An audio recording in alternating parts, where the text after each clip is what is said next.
Why aren't you scared of me? Why do you care for me? Your future was almost so different. Where do we go? If you want to live, you have to trust me. Get ready. Now!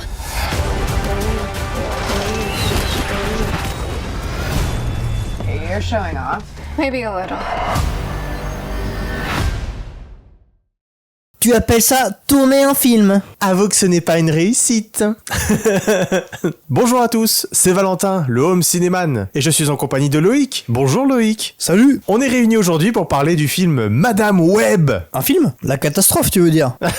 Oui, on appelle ça un film pour l'instant. À préciser que cette vidéo sera 100% spoiler, de toute façon on s'en fout, le film est catastrophique, n'allez pas le voir. Donc on va spoiler tout, mais en vrai, il n'y a rien à spoiler. Non, à part que c'est une catastrophe en fait, mais je pense que nous ne sommes pas les seuls à dire que c'est une cata pour ce film. Ouais. Mais écoutez-nous, ça fait toujours plaisir. Alors, Madame Web, c'est le 4e film du Sonyverse Spider-Man. Donc il y a eu les 2 premiers Venom, il y a eu Morbius, qui sont tous les 3 infâmes. Qui se sont plantés en fait, et du coup pour continuer la lignée, il y a le 4e. Alors non, enfin ils se sont pas plantés au box-office, justement, c'est le problème. Non, mais au niveau des fans, au niveau des critiques, en tout cas, c'était pas positif. Ah, c'était pas positif, oui, ça c'est sûr. Hein. Les 2 premiers Venom ont bien marché au box-office, mais bon, j'ai l'impression que tout le monde trouve ça infâme, mais les gens vont le voir, c'est dingue. Par contre, Morbius, il s'est planté au box-office, lui. C'est comme les films Disney en général, hein, tu sais. Ouais, c'est nul, mais on va les voir. Parce que du coup, on veut quand même savoir. Bah, tu vois, nous, on va voir Madame Web quand même. Et on a payé à l'IMAX en plus. Ouais, mais parce qu'on a un débrief à faire, voilà. Ouais, on fait ça pour vous, on dépense notre argent pour vous. Parce que vous le valez bien, dirait L'Oréal. Du coup, donc c'est le 4e film du Sonyverse, le Sonyverse Spider-Man, mais qui n'a aucun sens, parce que c'est censé être un univers Sony Spider-Man, mais sans Spider-Man. Bah ouais, sinon c'est pas drôle. Faut bien sortir les super-héros qu'on a dans le tiroir et puis les mettre en évidence, genre Madame Web. Bah oui, mais c'est débile, parce que c'est comme si tu faisais un univers Fast and Furious sans une seule bagnole à l'écran, tu vois. Enfin, ça a aucun sens, tu fais pas un univers avec des personnages de Spider-Man sans Spider-Man. Enfin bon, du coup, l'univers a pas de sens. À noter, au début de Madame Web, au tout début du film, il y a un logo 100 ans, parce que en fait, Sony, le studio, a 100 ans cette année. Du coup, au tout début du film, on voit le logo des 100 ans, un peu comme avait fait Disney là, en 2023. Mais quelle tristesse de fêter les 100 ans avec Madame Web, avec cette merde-là qu'on nous montre. J'espère quand même qu'il y aura d'autres films pour célébrer les 100 ans, parce que entre les 100 ans de Disney qui ont été célébrés avec Wish et les 100 ans de Sony qui ont été qui vont être célébrés, j'espère pas que par ce film, mais par Madame Web. Non, mais c'est la honte mais quand même. ça montre quand même la décadence du cinéma aujourd'hui, surtout le cinéma américain, quoi. T'imagines, ouais, on a 100 ans quand on te propose cette merde après. Enfin, ça fait bizarre. C'est plutôt, ouais, bon, on a 100 ans, quoi. Ouais, c'est ça. Et donc le film est réalisé par S.G. Clarkson, un nom qui te dit forcément quelque chose. Non. Bah oui, ça dit rien, parce que c'est son premier film en fait.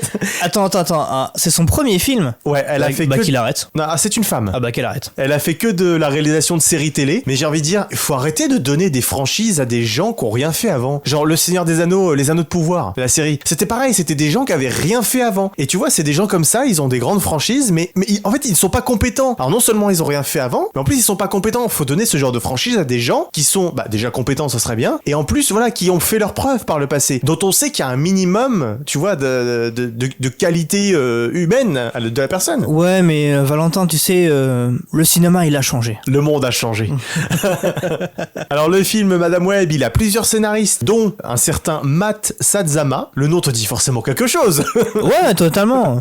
C'est qui? J'ai appris qu'il était responsable de Morbius, de Power Rangers ou de Dracula Untold. Donc que des films qui ont eu...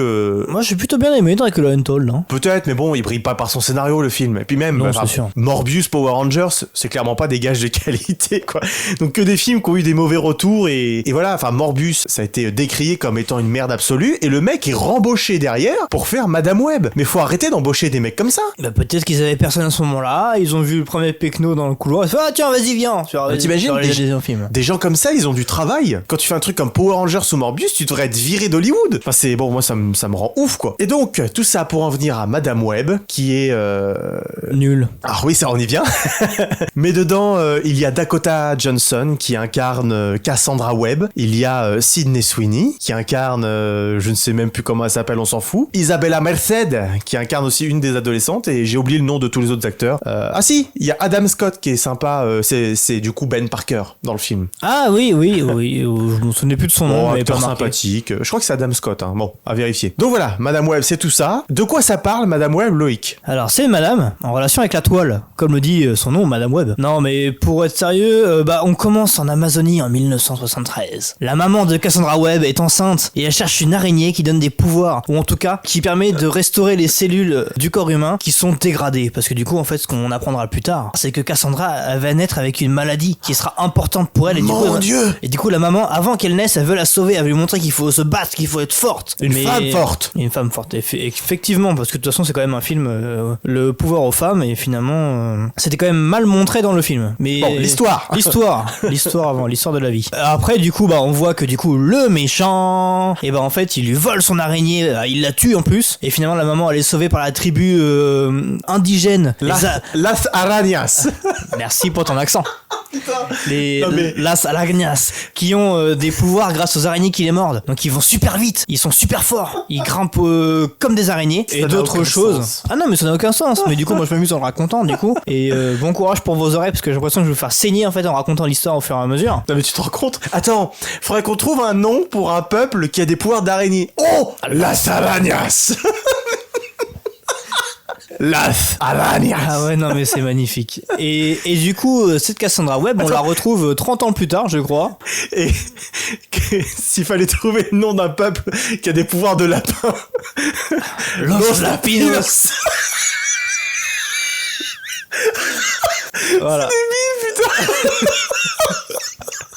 Voilà. Voilà dans quel état on est aujourd'hui à cause de ce film. Et encore là on est à froid parce que si on l'avait fait à chaud je pense que c'était fini. Mais du coup on retrouve Cassandra Webb. Putain je peux même pas le faire. Imagine le mec, il a des pouvoirs de grenouille. Las Granullas. Ça si je le fais en espagnol un pouvoir de chat c'est Los Gatos. Excuse-moi, c'est débile. Ah ouais non mais c'est drôle. Las Arañas quand même. Non mais bon, excuse-moi. Vas-y. Et du coup, cette Cassandra Webb, du coup, qui a été sauvée par sa maman, car avant de mourir, elle s'est fait piquer par une araignée et c'est elle qui a eu les pouvoirs. Donc on retrouve Cassandra Webb ambulancière, 30 ans plus tard, et elle manque de mourir en fait, tout simplement. Enfin même elle meurt pendant 3 minutes, si j'ai bien compris, et elle découvre qu'elle peut voir l'avenir suite à ça. Quelques bribes d'avenir. Bon, on va y revenir tout à l'heure. Bon, c'est un peu chancelant.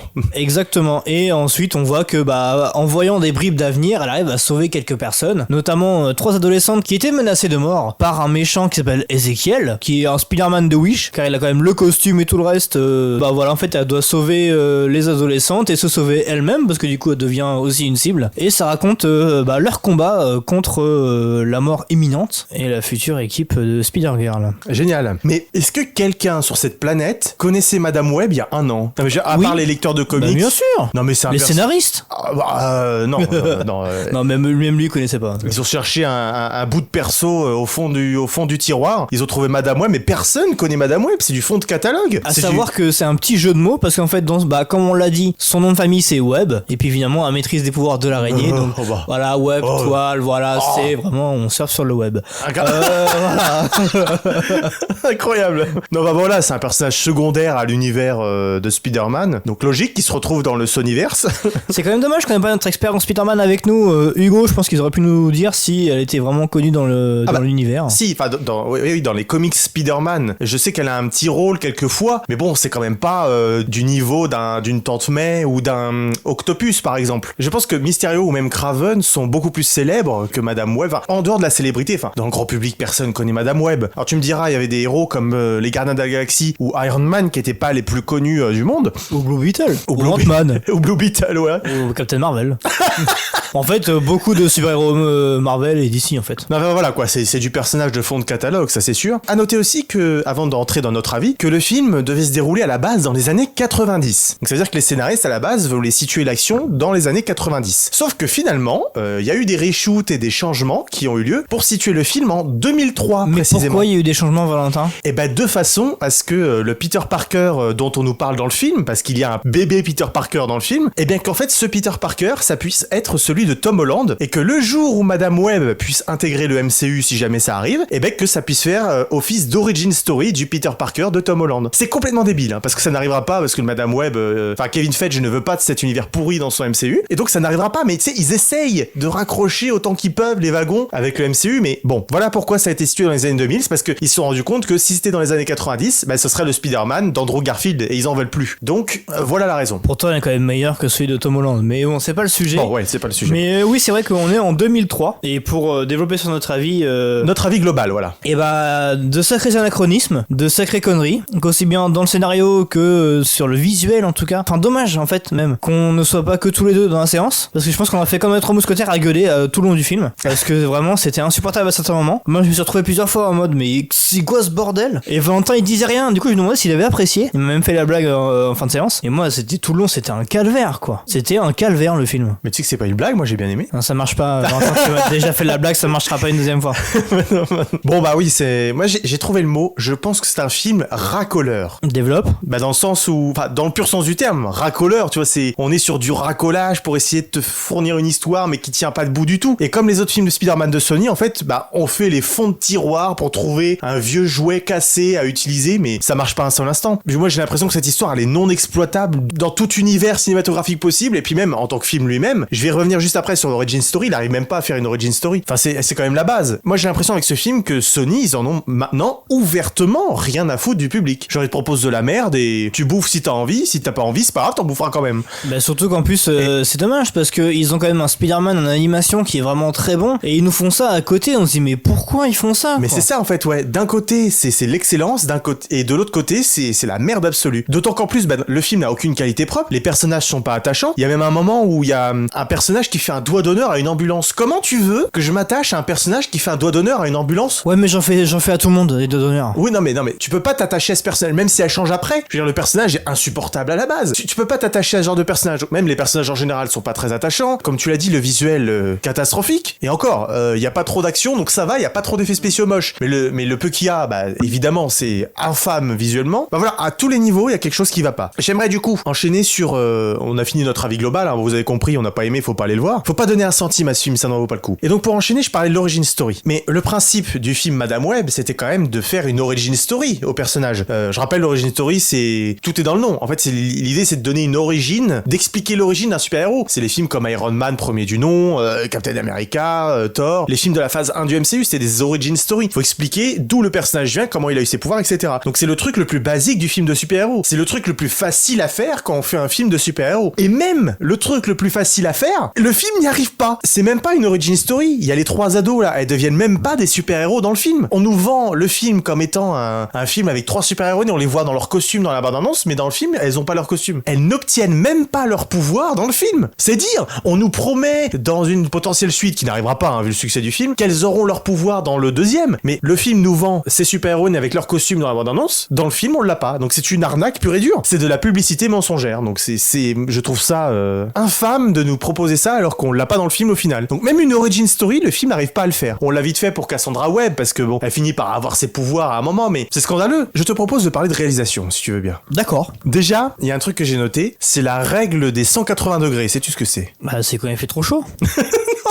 C'est une règle qui s'applique pendant les chants contre chants au cinéma. Tu sais, c'est quand t'as un personnage qui parle à un autre personnage, et ben normalement, il y a une règle dans le cinéma qui dit que les caméras qui sont sur chaque personnage, elles doivent être d'un même côté. En gros, t'as une ligne entre les deux personnages, et il faut pas dépasser cette ligne, que les caméras soient d'un côté ou de l'autre, parce que sinon ça brise l'immersion. Alors tu t'en rends pas compte comme ça, mais c'est sûr que quand elle est brisée, normalement tu t'en rends compte, tu dis il y a un truc qui va pas, t'arrives pas à suivre l'action. J'imagine que c'est dans le film. Et évidemment, le film brise la règle des 180 degrés. Voilà, parce qu'il y a un moment où il y a deux personnages, tu sais, c'est le moment dans l'ambulance notamment. Oui. Où en fait, elle rentre d'un côté et la caméra est de l'autre. Peut-être, j'ai pas fait attention, je t'avoue que je me souviens pas de toutes les scènes. Ouais, mais je suis sûr que sans t'en rendre compte, t'as pas pu suivre cette séquence. Bah, je sais pas, j'ai pas de... Enfin, t'étais perdu dans l'espace, normalement. Non, j'étais pas dans Gravity, non.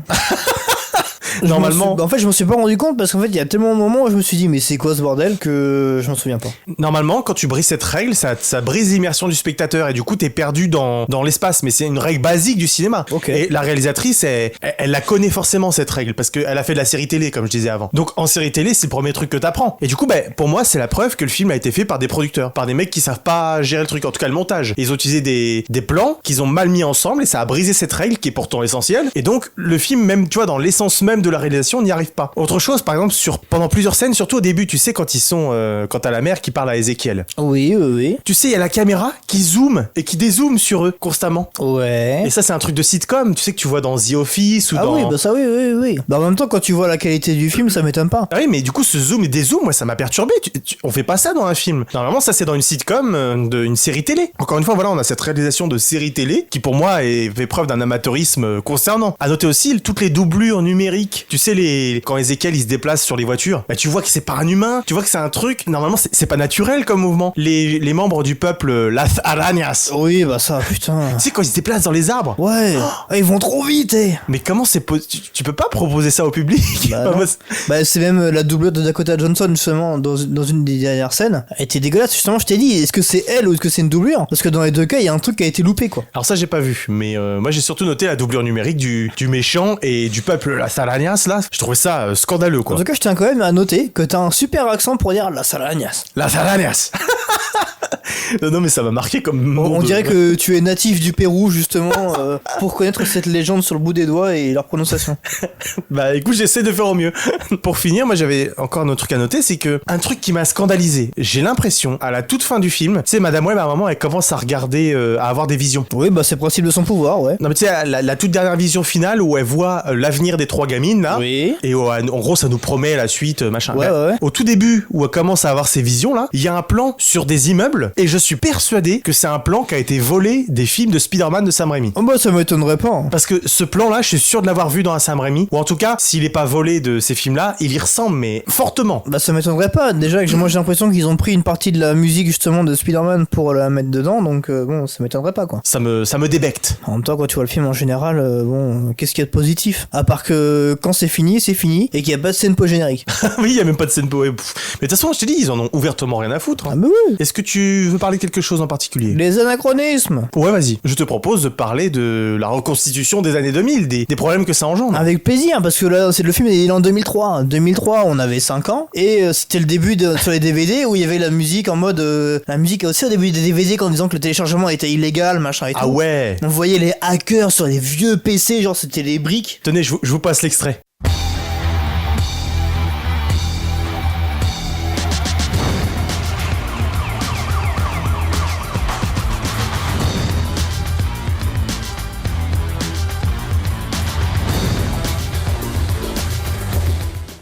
Et du coup, en 2003, vraiment, je me souviens encore chez mes grands-parents, il y avait encore des jaquettes, les disquettes là, on avait le début des DVD, CD, et en fait, je me souvenais pas qu'on avait déjà des kits main libre en Bluetooth, des super écrans sur lesquels on enregistre, notamment des PC comme ça, et même des trucs comme ça, tu fais, mais ah ouais, donc en fait, ils sont vraiment en avance sur leur temps.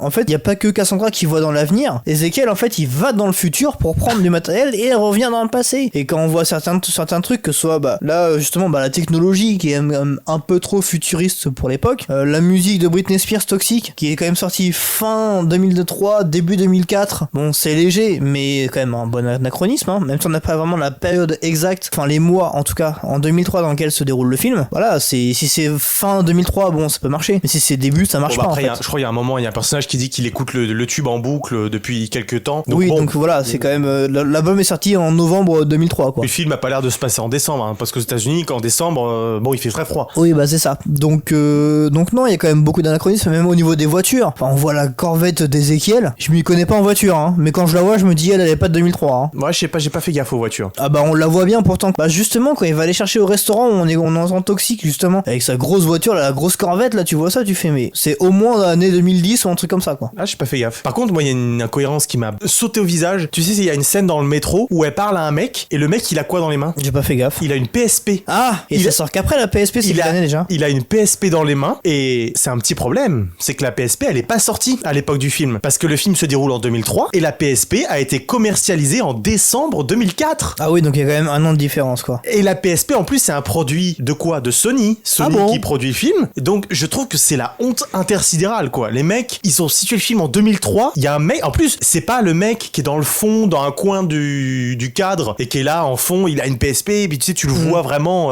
non Non, il est vraiment filmé en gros plan. Il a la PSP dans les mains, tu vois, c'est pas caché, hein, c'est pas un petit élément dans le fond. Donc non, là c'est une incohérence pure et dure, quoi. Ouais, encore si c'était un gars qui jouait à la PlayStation encore chez lui ou un truc comme ça, la une elle est sortie déjà. Oui, mais bon là, c'est... le film en 2003, la PSP décembre 2004, commercialisation, bon, c'est scandaleux. Enfin, Mais en tout cas, moi ce qui me surprend aussi, c'est au problème temporel, même si c'est pas un anachronisme cette fois, c'est une question que je te pose à toi Valentin et aussi à vous, chers auditeurs et auditrices, c'est, on a vu un faux Spider-Man dans le métro, etc. Des gens l'ont vu, pas que les héroïnes. Oui. On est d'accord. Et il est censé se raccrocher à l'univers Marvel et avec le Spider-Man de Tom Holland. Non, parce qu'il fait pas partie du MCU, Oui, non, le film, mais... Il est censé se rattacher dans le cas où Madame Web irait dans le MCU. Ah, l'idée, oui, c'est que le film voudrait y être, ouais. Donc ça veut dire que du coup ils vont découvrir Spider-Man avec Tom Holland ou avec Ezekiel. C'est ça ma question. Parce que du coup le truc c'est que ils ont un méchant Spider-Man. Là il tue des gens machin et tout. Là ils en ont un nouveau, il est gentil. Est-ce que ça expliquerait pas un petit peu le comportement de Jonah Jameson, justement de dire ouais c'est un méchant et tout. En plus Jonah Jameson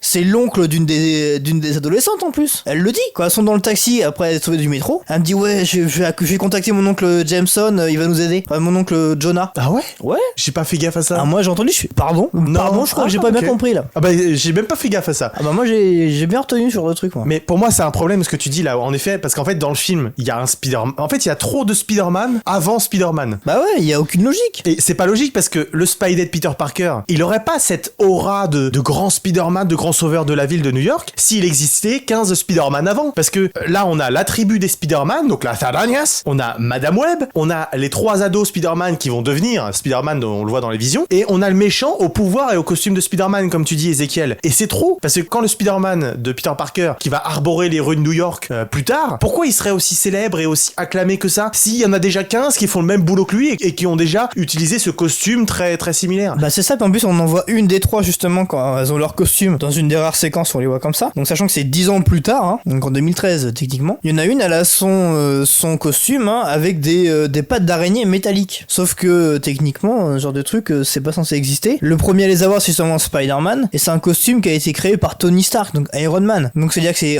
largement en avance par rapport à tout cet univers là, donc il y a aucun raccord. Après c'est que là on imagine un raccord avec le MCU. Oui, il y en a pas. Mais là il y a aucune logique dans le truc. Disons que le film assume qu'il y aura un Peter Parker plus tard parce que on le voit, le bébé Peter Parker. Donc ça veut dire que Peter Parker va naître et va devenir Spider-Man, que ce soit le Tom Holland ou pas. Donc ça veut dire qu'il y aura un Spider-Man Peter Parker et donc il y a quand même trop de Spider-Man avant lui. Ça ne marche pas dans cette logique d'univers. Ah bah non, ça va être un truc lassant même pour les gens. C'est un peu le même problème que je dénonce souvent pour les films Star Wars, où en fait t'as eu l'Ordre 66, donc qui est censé être un truc qui a exterminé tous les Jedi à l'exception d'Obi-Wan et Yoda. Donc tu dis voilà, il reste 2 Jedi, c'est quand même chaud dans la galaxie. Le problème c'est que donc t'as ça, donc ça fait un impact énorme. Tu dis la revanche des Sith, ils ont tué tous les Jedi. Sauf qu'après t'apprends qu'en fait il y avait Ahsoka qui était vivante, qui a survécu à l'Ordre 66. Ah oui, il y a aussi Kanan qui a survécu à l'Ordre 70. Ah oui, et puis il y a aussi Reva qui a survécu à l'Ordre 70. Ah puis il y a aussi... Et voilà le problème, c'est qu'après t'as 15 Jedi qui ont survécu, et donc l'Ordre 66 a moins d'impact. Et là c'est pareil, t'as un Spider-Man Peter Parker qui a cette aura et cet impact, sauf que si t'apprends qu'il y a eu 3 gamines adolescentes qui ont arboré les rues avant, et qu'il y a une Madame Web, et qu'il y a une tribu d'araignées, et qu'il y a un méchant Ezekiel, tu te dis ça a aucun impact en fait. Du coup le Peter Parker il a plus aucun impact, ça devient un Spider-Man parmi les autres. Et on était du coup sur les petites incohérences des années 2000, tout ça. Tu t'as parlé des caméras vite fait. Je tiens à préciser que les caméras arrivent à zoomer en 4K dans ce monde-là. Bah ouais, ils sont en avance sur leur temps, je te dis. C'est du matériel de la NSA, hein, il le précise dans le film. Mais bon, ça me paraît quand même très cheaté comme technologie, même pour du matériel de la NSA. Les trucs, ils peuvent faire de la reconnaissance faciale super facilement. Les caméras de sécurité, il y en a quasiment à tous les coins de rue. Enfin, je suis désolé, en 2003, il n'y avait pas de caméras de sécurité à tous les coins de rue. Et puis même, il y avait le logiciel pour vieillir ou rajeunir les gens, machin et tout. Ah bah oui, c'est tellement cheaté. Ah ouais, bah en fait, les Américains, ils nous cachent beaucoup de choses. Hein. Ça se trouve, ils sont déjà allés sur Mars, hein, mais on ne sait pas encore. Puis tu parlais de J. Jonah Jameson. Il y a un truc avec le Daily Bugle, j'ai pas compris. Moi non plus, j'ai pas fait gaffe. Il y a un moment dans les 3 meufs là, quand elles se font enlever, donc c'est les 3 adolescentes qui se font enlever soi-disant par Madame Web, et le soir, donc elles se font enlever en milieu de journée, ou on va dire max dans la matinée. Ouais. Et le soir même, elles se retrouvent dans le diner là, et on voit un mec qui tient le journal, et qui est dans le journal donc du Daily Bugle. On voit l'article sur les filles qui sont enlevées, et il y a leur tête et tout sur l'article. Et donc le journal, il a eu le temps d'être renseigné, de publier le journal, et il y a un mec qui a eu le temps de l'acheter et d'aller dans un diner pour le lire, tout ça en moins d'une journée. Mais c'est une édition spéciale. C'est un peu gros quoi. Tout ça en moins de 10 heures quoi, en pleine journée. Le journal il paraît le matin, tu vois. Le truc a eu lieu dans la journée et le soir même, le mec, il a déjà le journal en main, quoi. Enfin, le Daily Bugle paraît super vite dans cet univers. Mais ils sont très efficaces, notamment pour lutter contre Spider-Man. Il y a un Daily Bugle qui paraît toutes les heures dans cet univers-là. Ah mais ouais, mais ils sont au taquet, hein, les journalistes à l'époque. Maintenant, c'est plus ce que c'était. Le journalisme, il a changé. Parlons maintenant de Ben Parker. Parce que l'oncle Ben est présent dans ce film, si vous ne l'avez pas vu. Et c'est pas le gars qui fait du riz. Bon, l'oncle Ben, c'est le collègue ambulancier de Cassandra dans le film. Qu'est-ce que tu penses de cette apparition de l'oncle Ben et de la présence des Parker en général? Bah en fait, si on savait pas qu'il s'appelait Ben Parker et qu'il était relié à Spider-Man, en fait on s'en foutrait royalement. Tout simplement, c'est un mec, bah il est collègue avec Cassandra Webb, ok, on s'en fout quoi. Il change rien à la donne en fait. Ah bah moi je suis pas d'accord du tout, parce que j'ai trouvé qu'on insultait l'oncle Ben un peu. Oui, non mais ce que je veux dire c'est qu'il est pas important quoi, dans le film on s'en fout, et justement c'est ce qui fait que bah l'oncle Ben perd de son aura également, parce que c'est quand même pas le mentor, mais c'est quelqu'un qui était le père de Spider-Man en fait, soi-disant. Oh mais il perd pas de son aura, mais disons que moi j'ai trouvé qu'il était pas fidèle au personnage de base. Par exemple, il y a un moment, je sais pas si t'as remarqué, Cassandra a fait une réflexion à l'oncle Ben, et elle sous-entend que le mec il a enchaîné plein de conquêtes avant d'être avec la femme qu'il est maintenant, qu'on suppose être Tante May. Mais au moment où elle lui parle, ça fait depuis quelques jours qu'il est avec cette dame qui a l'air d'être Tante May, mais elle dit ouais, ah ça y est, tu t'es posé avec celle-là maintenant? Alors que, donc en fait elle sous-entend que le mec a eu plein de conquêtes. Mais c'est pas ça l'oncle Ben. Moi ça m'énerve parce que normalement le film donne une image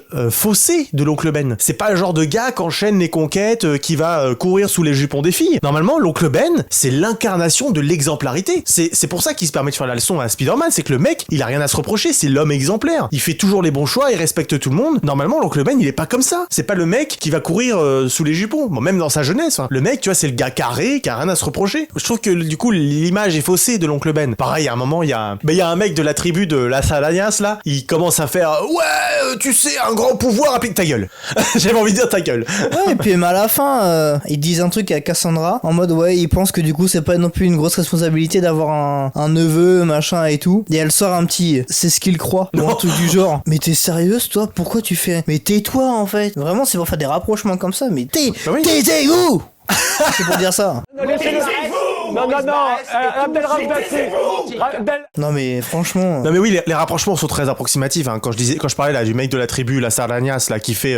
Alors j'ai noté la phrase, il fait quand tu assumeras tes responsabilités, de grands pouvoirs te seront accordés. Bon, on n'est pas sur la bonne phrase, mais ta gueule quoi. La phrase elle a aucun sens. La Madame Webb là, elle a perdu aucun proche dans le présent. Enfin, elle a perdu sa mère quand elle était petite, mais là à ce moment-là, elle a pas perdu de proche, elle a pas de leçon à apprendre particulière, elle a pas vocation à sauver la veuve et l'orphelin en plein New York et à assumer ses responsabilités avec des grands pouvoirs, tu vois. Enfin, d'où on lui accorde des étapes de la vie de Peter Parker. La meuf, elle a rien. Ah mais y a rien à voir, de toute façon. Mais bon, c'était histoire de faire un petit truc en mode Spider-Man, mais sans Spider-Man. Ouais, quoi. non mais t'as raison. Encore une fois, ça en fait. Mais c'est ce que je disais au début, c'est du racolage. Ah mais oui. Tu vois, c'est du grossier quoi. Pareil, il y a plein de moments où tu sais Cassandra et puis même Mary, donc la mère de Peter Parker, elles arrêtent pas de faire à Ben oh là là, mais je sens que tu vas être un super oncle. Oh, je sens que ton rôle d'oncle va te scier à ravir. Tu sais, les gros clins d'œil de merde là. C'est comme à la fin de The Marvels où il faut demander à Charles. C'est vraiment d'une subtilité vraiment monstrueuse. C'est ça quoi. C'est pareil, c'est pour le Peter Parker qui est dans le ventre là, quand elle est enceinte, il prononce jamais son, c'est son là. Ouais, je sais pas comment on va l'appeler. Hein.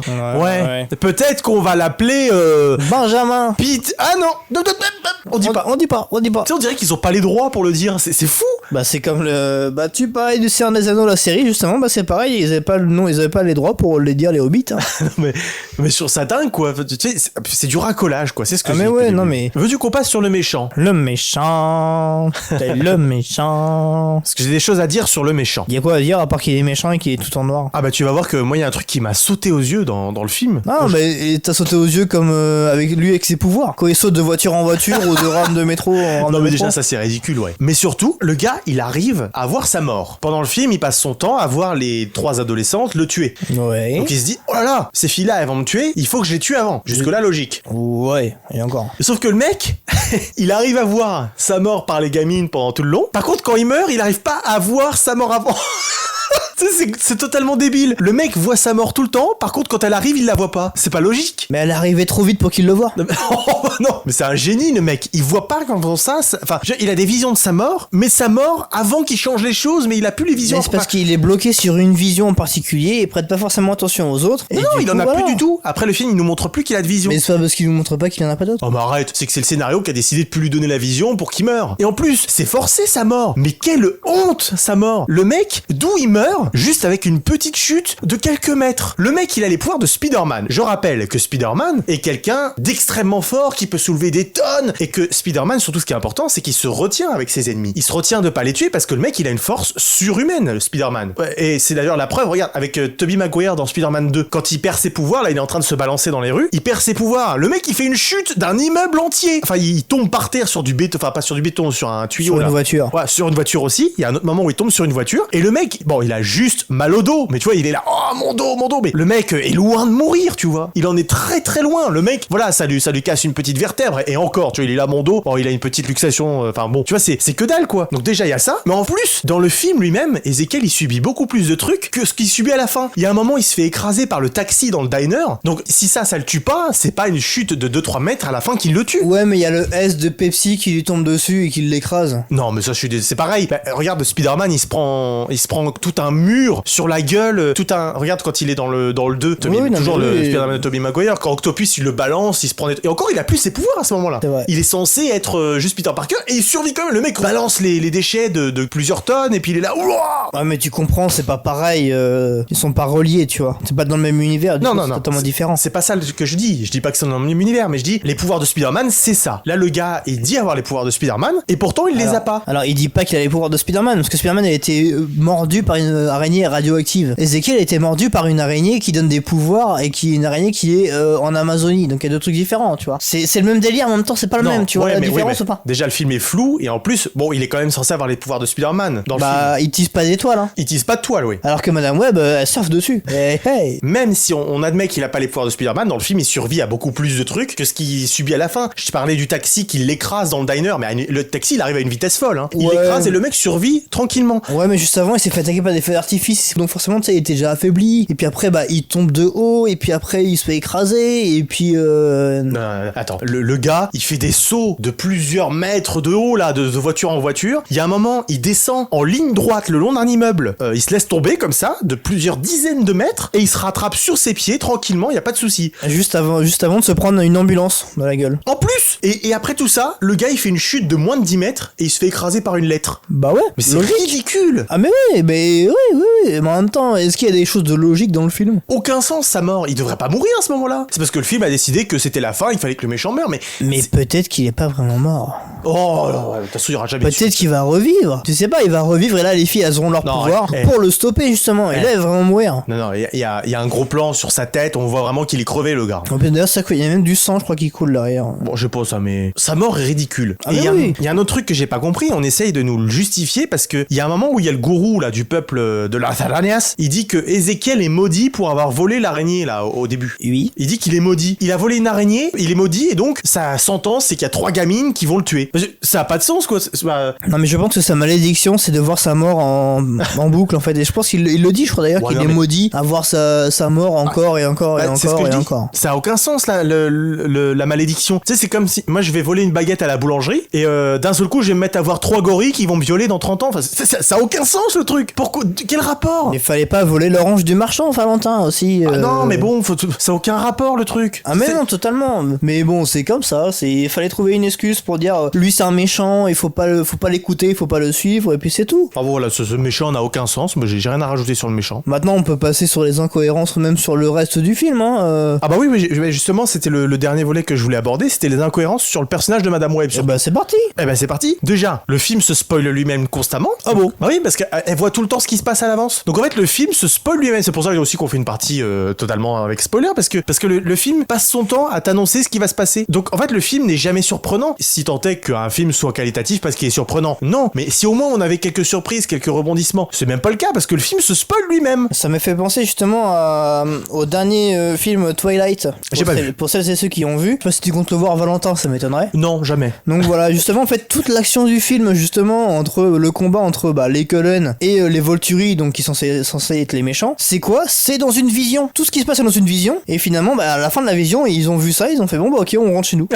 En fait, c'est ça, en fait. Ça m'a vraiment fait penser à ce film Twilight, justement, parce que du coup, on voit les visions, machin, il y a toute l'action dedans. Et elle, en fait, ce qu'elle a fait, c'est qu'elle empêche ça pour le bon déroulement du scénario, hein, même s'il tient vraiment sur un post-it. Puis après, elles s'en vont. En fait, vraiment, toute l'action tient aux visions. Et ensuite, à la fin, parce que du coup, bah, faut un truc un peu plus grandiose pour la fin, pour les scènes finales, en fait. Mais ça m'a. Je me suis dit, mais putain, en fait, t'as une vision, tu l'empêches, t'as une vision, tu l'empêches, t'as une vision, tu l'empêches. Mais surtout, du coup, On est dans Minority Report ou ça se passe comment mais vu qu'en plus, nous, spectateurs, on voit la vision qu'elle a, du coup, bah, on sait ce qui va se passer. Alors, on sait que. Et en plus, bah, on se doute bien qu'elle va l'empêcher, ou même si elle n'y arrive pas, ça sera pas très grave. Donc, en fait, le film n'est jamais surprenant, le film, pour nous, n'est jamais stimulant, parce qu'il nous montrerait qu'elle sait ce qui va se passer, mais il nous montrerait pas les images de la vision. Par exemple, pour la scène où il y a l'ambulancier qui meurt, là. Il y a une scène où, en fait, elle perd son collègue ambulancier, elle l'a vu avant dans la vision. Donc, nous, en fait, on sait très bien qu'il va se faire écraser. Tu sais, c'est dommage de nous l'avoir montré. Il aurait fallu nous montrer, par exemple, qu'elle le retient, qu'elle fait non, on n'y va pas, je sens qu'il y a un truc. Et là, on se dit, il va sûrement lui arriver quelque chose de mal. Et là, on verrait l'ambulance se faire écraser, mais on le voit en avance que le mec meurt. C'est ça. Et dans cette même scène, je ne comprends pas, parce que la meuf, elle fond en larmes quand le gars il meurt, mais t'es censé être ambulancière. Ça veut dire qu'en fait, au quotidien, t'es censé voir des morts tragiques. Ouais, mais c'était un copain. Même si c'est un copain, elle devrait. Et en plus, copain, ils ont pas l'air de se connaître sur le bout des. C'est pas l'oncle Ben. Hein. Genre, c'est le mec, elle l'a peut-être croisé 2-3 fois, mais elle devrait savoir se contrôler quand il y a quelqu'un qui meurt, quoi. C'est une ambulancière. C'est pas logique qu'elle fonde en larmes comme ça, et comment elle réagit, c'est pas normal. Oui, c'est ça. Et puis, même, c'est la vision qu'elle a eue juste avant que son collègue il meurt, là. Où elle entend justement les policiers et les autres pompiers dire, ouais, cette usine-là, c'est une bombe à retardement, c'est un truc de feu d'artifice, machin, ça manque d'exploser et tout. Tu fais, mais ok. Et du coup, en fait, tu te dis, mais à quel moment ça va te servir, en fait? Et paf! Ça arrive, mais qu'à la fin, en fait. Et tu te dis, mais tout ça pour ça, quoi. Il y a un moment au début aussi, elle dit une phrase qui m'a fait rire. C'est nous les chats errants, on doit se serrer les coudes. Ouais, d'accord. Tu sais, elle parle à son chat là, mais en Ouais, mode oh là non, là. mais c'est même pas son chat. Ah oui, un chat. C'est un oui. chat errant qu'elle nourrit en plus. Évidemment, oui, voilà, ouais, oui, oui. La meuf là, elle fait le genre oh là là, je suis un chat errant. Non, mais tu peux très bien trouver quelqu'un dans ta vie, c'est parce que t'as décidé d'être Mais célibataire. c'est parce qu'elle est orpheline, elle a pas d'attache et Non. tout, c'est pour ça. Bah oui, mais regarde, elle parle bien avec l'oncle Ben. Pourquoi elle fait pas partie des conquêtes qu'il a eues? Ils avaient l'air de bien s'entendre, non? C'est que la meuf restait célibataire parce qu'il faut montrer que les femmes elles sont fortes et indépendantes dans ce film, donc il faut qu'elles soient célibataires. Non, mais ne jamais mélanger le perso et le pro, Valentin, c'est juste ça. Non mais ça oui, non, mais tu vois ce que je veux dire, la meuf elle est là, je suis un chat errant, mais arrête, tu parles bien avec des... Si tu veux, tu peux être en couple dans le film, ça va. Ah bah oui, totalement. Non, c'est juste qu'elle veut pas, parce que le film ne veut pas, parce qu'il faut montrer que une femme c'est fort et indépendant tout seul, elles ont pas besoin des hommes. Regarde, il y a que des femmes qui se battent contre un homme. Oui, Bah oui, ouais, c'est c'est vrai. ça. Oui, oui. C'est vrai qu'on n'a pas parlé du côté girl power du film. Parce qu'il y a besoin. Non, il y a pas besoin. C'est pour ça Parce que je que- passe à la suite. Parce que je pense que d'ailleurs, c'est même la seule utilité du film en fait, c'est juste un girl power et c'est tout. Il y a pas besoin. On passe à la suite.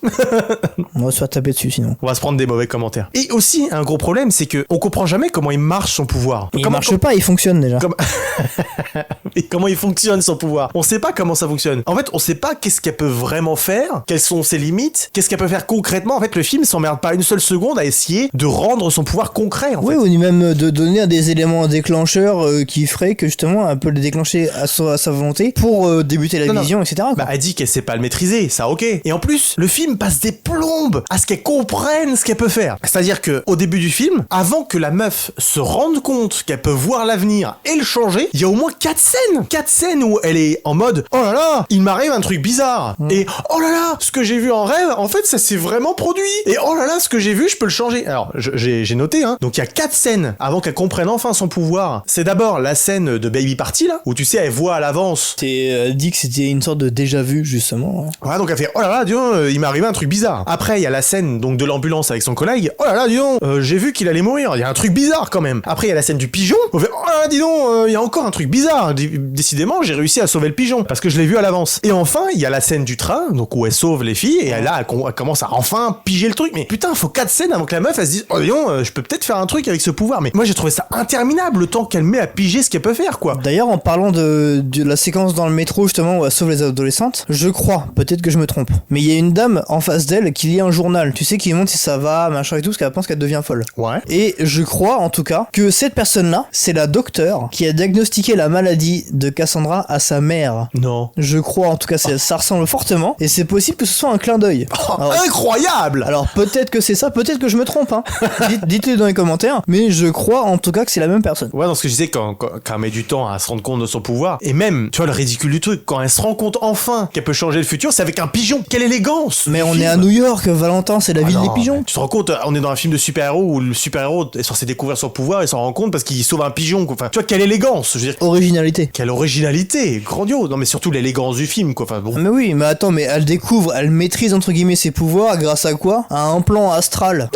Oui, c'est vrai. Vraiment, genre, il la pousse sous forme astrale. On est dans Doctor Strange ou on est dans Madame Web, là? Il y a un problème, les gars. Là. Les arts mystiques, c'est pas donné à tout le monde, hein. Autre truc sur Doctor Strange, il y a un moment, tu sais, à la fin, quand elle est en chaise roulante, là, devant sa fenêtre, la fenêtre fait penser À l'œil d'Agamotto. à la fenêtre de Doctor Strange, ouais. Ouais, j'avais pas fait gaffe, ouais. Autre truc qui m'a vraiment saoulé sur Madame Web, là, c'est à la fin du film, là, tu sais, quand elle parle aux 3 ados dans son lit d'hôpital qu'elle est aveugle, t'as le médecin qui arrive et qui lui fait c'est des membres de votre famille? Ouais, c'est ma famille. Vous connaissez depuis 2 semaines? Même pas, non. Et encore 2 semaines, c'est vite. Vous connaissez depuis 3 jours? C'est pas normal! Surtout que c'est même inquiétant, même si c'est une ambulancière, c'est quand même une femme d'une trentaine, quarantaine d'années qui a enlevé 3 adolescentes, quoi. Non, bah non, elle les a pas enlevées, mais quand elle dit ouais, c'est ma famille, mais ta gueule! Vous connaissez à peine! C'est ma famille. Même si elles ont vécu des trucs intenses, ça me fait penser à... Il y a un truc qui me fait trop rire dans Infinity War. Il y a cette scène là où t'as Thor qui rencontre les gardiens de la galaxie. Thor part avec Rocket pour aller rallumer les toiles là. Donc ça se passe vraiment, mais même c'est moins d'un jour l'événement. Hein. Oui.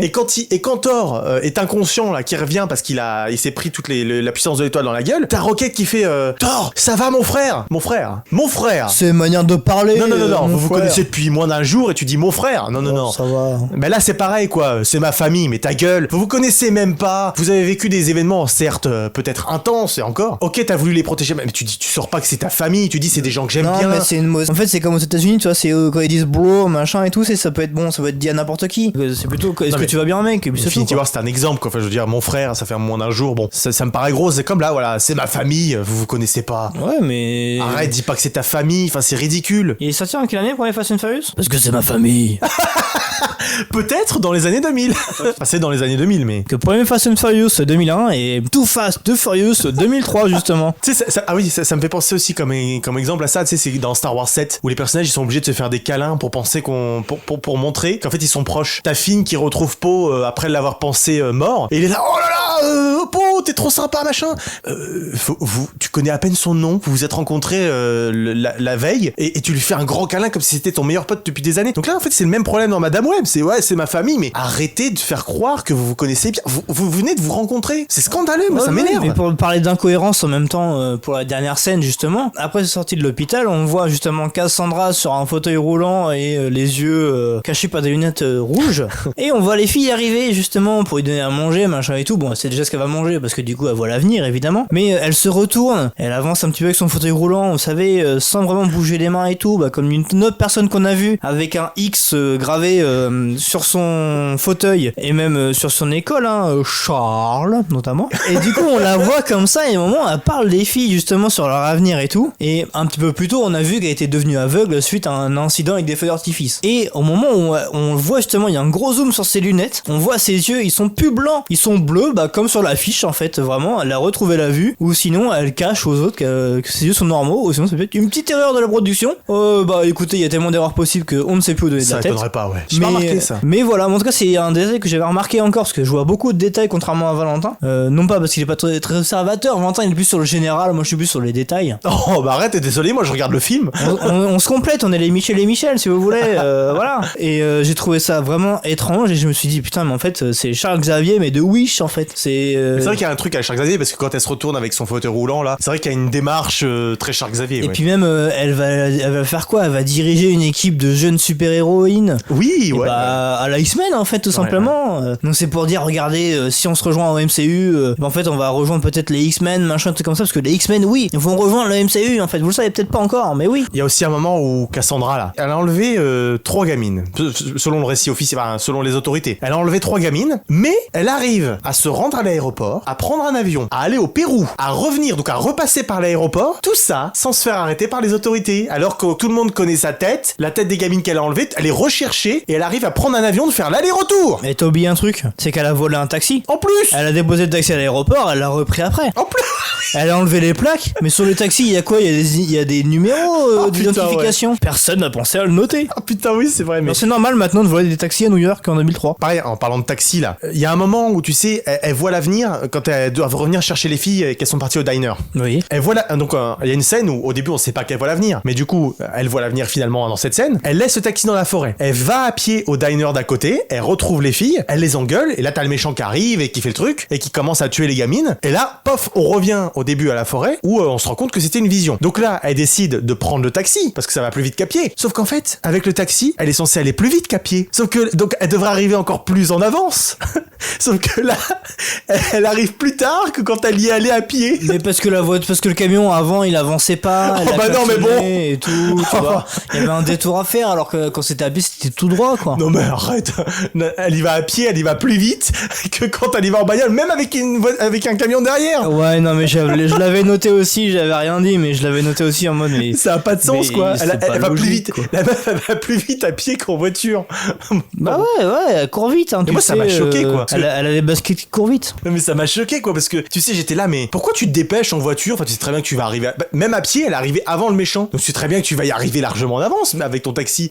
Bon bah bref c'était Ouais mais bon. tu sais Joe le taxi peut-être pas aussi vite que ça et puis même la corvette du monsieur elle allait peut-être plus vite. Enfin tu vois il y avait d'autres trucs qui faisaient qu'elle arrivait en retard tu vois. Probablement. Mais bon c'est t'as d'autres choses à dire? J'ai juste un petit point positif mais alors un petit minuscule point positif. Je crois que j'ai pas bien compris là Valentin là. Eh si, et c'est même pas grâce au film, enfin si, mais bon. Vas-y. Un tout petit point positif, c'est qu'à un moment quand elle est chez elle, elle regarde la télé et passe à la télé un film sur l'histoire de Scrooge. Oui. Et j'ai trouvé ça pertinent, c'était une bonne idée de mettre Scrooge à ce moment-là parce que dans l'histoire de Scrooge, on parle des fantômes du passé et des fantômes du futur. D'accord. Parce que Scrooge est visité par un fantôme du présent, du passé et du futur. Et donc j'ai trouvé ça pertinent parce que le film veut raconter des visions du futur et donc passer un truc à la télé sur Scrooge qui parle de visions du futur. Bon même si après elle appuie dessus parce qu'elle parle devant sa télé toute seule en disant ah Scrooge t'as raison dis donc les visions du futur. Bon c'était ça se transformait en point négatif mais genre là-bas c'était pertinent je trouve de passer un extrait de Scrooge parce que c'est dans le thème du film donc très léger point positif mais ça reste de la merde. Donc tout ça pour dire que malgré le petit point positif de Valentin, C'est vraiment une crotte de positif. voilà c'est ça, le reste c'est une sombre merde. Et oui, pour terminer, ouais, film immonde que j'espère. Ne jamais revoir. Bah, de toute façon, je ne le reverrai pas. Enfin, j'espère. Et s'il faut le revoir, ce sera avec torture. Parce que vraiment, mais comment on ose nous proposer des films comme ça? C'est pas possible. Ouais, totalement. Et je pense que, pour spoiler, parce que c'est pas possible. Je pense que maintenant on est qu'en février, donc c'est difficile de le dire. Donc comme vous l'avez vu dans les dernières vidéos qui sont sorties, donc nos tops et nos flops aussi de l'année 2023, il est possible que Madame Web fasse partie de la liste des flops 2024. Mais ça, vous ne verrez ça que quand ça sortira. Ah bah moi je le dis, c'est clairement un des pires films qu'on ait vu récemment quoi. Donc moi je le dis, ce sera dans le flop 2024, c'est sûr, Madame Web. Non mais je le dis. Écoutez, je le dis. Donc pour l'instant, actuellement, on est en fin février 2024, on a possiblement 2 films des flops 2024, c'est bien. En tout cas, on avance vite. Ah, c'est vrai que le début d'année là, il est dur. Avec Chien et Chat notamment, parce que c'est quand même le pire film que t'as vu. Il détruit ton univers cinématographique. Non mais oui, j'avoue que le début d'année est rude là. Sur ce, on vous souhaite une bonne fin de journée, matinée, soirée. Abonnez-vous, lâchez un pouce bleu. N'hésitez pas à lâcher un commentaire si vous voulez, et puis partagez la vidéo. Et oui, il faut partager la vidéo pour nous faire connaître. Eh bien, bonne journée à tous. Salut! Salut!